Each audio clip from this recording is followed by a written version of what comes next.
une femme handicapée est expulsée de sa maison familiale par sa sœur cadette après la mort malheureuse de sa mère, et tout ce à quoi elle doit s'accrocher est une vieille poupée.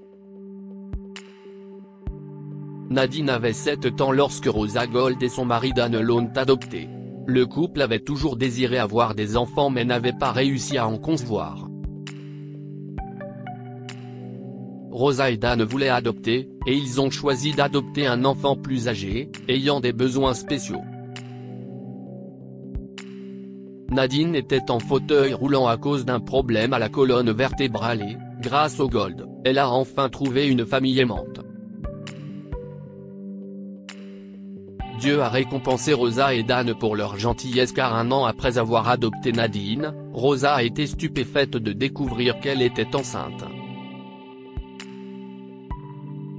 Nadine est ravie de devenir une grande sœur, et après la naissance de Mélanie, Rosa et Dan traitent leurs 2 filles exactement de la même façon.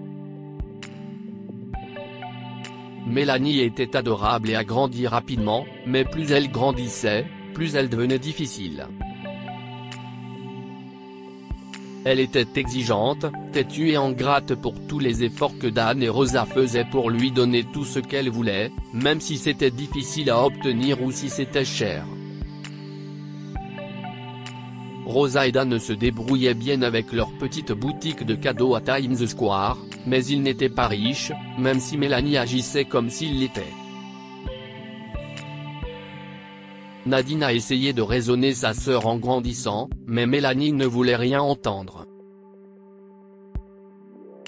Un jour, Mélanie a dit sèchement, « Eh bien, s'il ne t'avait pas adopté, il y en aurait plus pour moi, tu ne crois pas ?» Rosa l'a entendu et a été blessée et choquée par la froideur de sa fille cadette.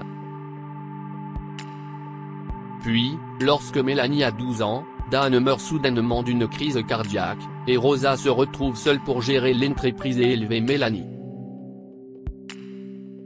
Nadine a alors 20 ans et elle décide immédiatement de trouver un moyen de gagner de l'argent pour aider sa mère.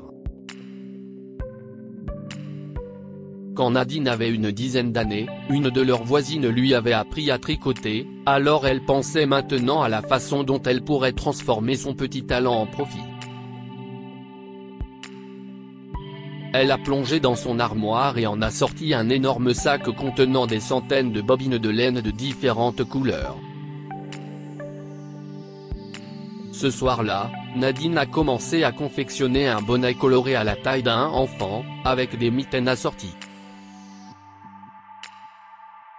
À la fin de la semaine, elle avait une douzaine d'ensembles, et elle a demandé à sa mère si elle pouvait les mettre dans sa boutique. Rosa est ravie d'exposer les créations de Nadine, et elles se vendent comme des petits pains. Nadine est ravie de pouvoir aider sa mère et se dit qu'elle n'est peut-être pas aussi désemparée qu'elle l'avait parfois été depuis la mort de Dan. Au cours des 6 années suivantes, Rosa et Nadine ont travaillé dur pour s'assurer que Mélanie reste dans son école privée et ait tout ce dont elle a besoin. Mais lorsque Mélanie est sur le point de commencer l'université, quelque chose de terrible se produit. Un criminel désespéré a braqué la petite boutique de Rosa et a fini par la tuer. Nadine était dévastée, mais elle a immédiatement commencé à réfléchir à ce qu'elle pourrait faire pour s'assurer que Mélanie termine ses études. Mélanie, elle, n'a pas de tels soucis. Elle découvre rapidement que ses parents étaient en fait propriétaires de la petite boutique de Times Square, qui vaut une fortune en raison de son emplacement. Une semaine après la mort de sa mère, Mélanie est rentrée à la maison avec des nouvelles pour Nadine. « Eh bien, tu peux faire tes valises et tes chiffons et prendre la route », dit-elle à sa sœur en ricanant. « Partir ?» a demandé Nadine déconcertée. « Où est-ce que je partirai? Si est-il notre maison? Notre maison? Non, non. Si est-il ma maison ?» a crié Mélanie.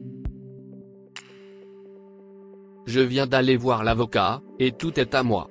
Je suis la vraie fille, leur chair et leur sang, tu n'auras rien. Mais Mélanie, s'écrie Nadine, je suis ta sœur. Sœur? Toi? Se moque Mélanie. Tu n'es rien d'autre qu'un parasite, et si papa et maman étaient prêts à te porter pour le reste de ta vie, moi je ne le suis pas. Dévastée, Nadine a commencé à ranger ses affaires, et parmi le bric-à-brac, dans le grenier, elle a trouvé une vieille poupée. Oh, s'écria Nadine. Si est-il la seule chose que j'avais avec moi quand je suis arrivée dans cette maison. Elle a ramassé la poupée et l'a tenue. Eh bien, nous voilà repartis dans le monde. Elle a emballé toutes ses affaires et les a traînées sur le trottoir.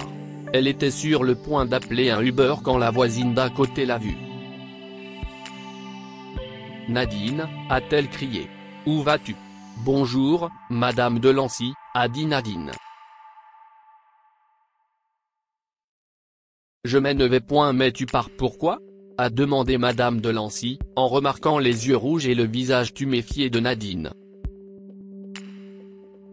La maison appartient à Mélanie maintenant, et elle veut que je parte, a expliqué Nadine.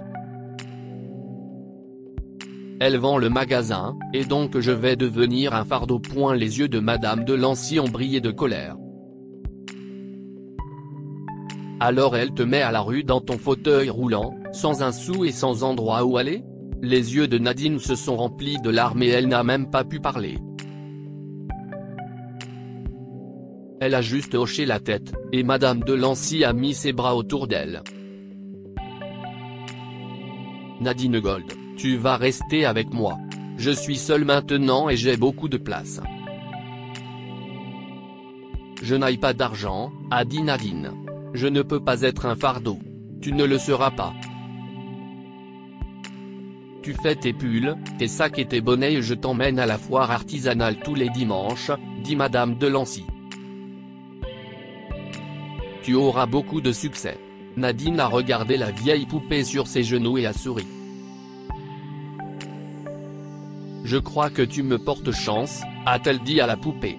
Alors tu vas venir aussi.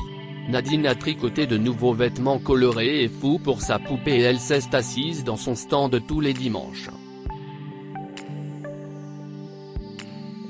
Ses tricots avaient un énorme succès, et elle avait du mal à répondre à la demande. Un dimanche, elle a entendu une petite voix crier « Je veux cette poupée, maman ». C'était une fillette d'environ 7 ans, qui traînait une grande femme élégante. La femme regarde la poupée, puis les couleurs éclatantes des tricots de Nadine. « Vous les faites vous-même » demande-t-elle à Nadine. « Et qui les dessine ?»« Je les dessine » a répondu Nadine. « Et je les tricote aussi. J'ai une usine de tricot, dit la femme. J'ai besoin de quelqu'un avec une vision fraîche et unique comme vous. » Et elle a offert à Nadine un emploi de styliste sur le champ. Après quelques années, Nadine avait sa propre marque, Lone Lidl, et était assez célèbre. Un jour, elle a reçu une visite inattendue dans son nouvel appartement, c'était Mélanie. « Nadine. Ma grande sœur », s'écrie-t-elle en courant pour serrer Nadine dans son fauteuil roulant. Mélanie avait une mine affreuse. Elle portait des vêtements sales et elle était maigre et avait l'air affamée. « Qu'est-ce ce que tu veux, Mélanie ?» a demandé Nadine tranquillement. « J'ai vu une interview que tu as faite à la télé. Waouh! J'étais tellement impressionnée. Alors j'ai pensé. Je dois dire à ma grande sœur combien je suis fière d'elle, a dit Mélanie avec un sourire. Ses dents avaient l'air terribles aussi. Alors, tu veux de l'argent, si est-ce ça? Demande Nadine. Non, bien sûr que non, dit Mélanie toujours en souriant. Tu m'as jeté à la rue, Mélanie, sans rien, dit Nadine à voix basse, la maison et le magasin m'appartenaient aussi, et tu m'as trompé et volé. Nadine, se lamentait Mélanie. J'ai eu de la malchance, mais Nadine l'a interrompue. Mais tu sais quoi? Tu as raison sur une chose, je suis ta grande sœur, et pour le bien de maman et papa, je vais t'aider, a dit Nadine. Et elle l'a fait. Elle a trouvé à Mélanie un appartement modeste et un emploi dans l'une de ses usines et s'est assurée qu'elle avait toujours assez à manger. Malheureusement, les deux sœurs ne se sont jamais vraiment réconciliées. Mélanie avait beau dire qu'elle aimait sa sœur, Nadine savait qu'elle ne pouvait pas lui faire confiance. Nadine a peut-être pardonné la trahison de sa sœur, mais elle n'a jamais oublié la leçon de vie que Mélanie lui a donnée, ni la douleur de sa trahison. Que pouvons-nous apprendre de cette histoire? Nous avons tous un talent particulier, quelque chose qui nous rend uniques.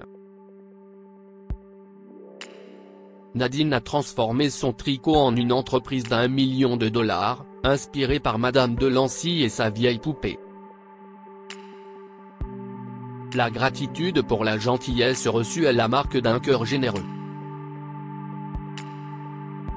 Même si Mélanie l'avait volé et abandonné, Nadine l'a aidé par amour pour ses parents adoptifs. Partagez cette histoire avec vos amis. Elle pourrait égayer leur journée et les inspirer.